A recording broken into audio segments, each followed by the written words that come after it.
Road ప్రమాదంలో గాయపడిన Congress party జిల్లా ఎస్టీ సెల్ చైర్మన్ సెడ్మకి ఆనందరావును ఆదిలాబాద్ అసెంబ్లీ నియోజకవర్గ కాంగ్రెస్ పార్టీ ఇన్ఛార్జి కంది శ్రీనివాసరెడ్డి పరామర్శించారు. ఆదిలాబాద్ రూరల్ మండలం మాలే బోరిగాం గ్రామంలోని ఆయన నివాసాన్ని సందర్శించి వారికి ధైర్యం చెప్పారు. ఆరోగ్య పరిస్థితిపై ఆరా తీశారు. త్వరగా కోలుకోవాలని ఆకాంక్షించారు. వైద్య ఖర్చుల నిమిత్తం ఆర్థిక సహాయాన్ని అందించారు.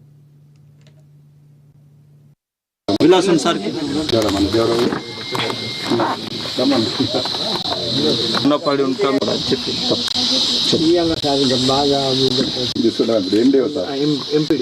అందరిని ఒక్క జర కూర్చోవటం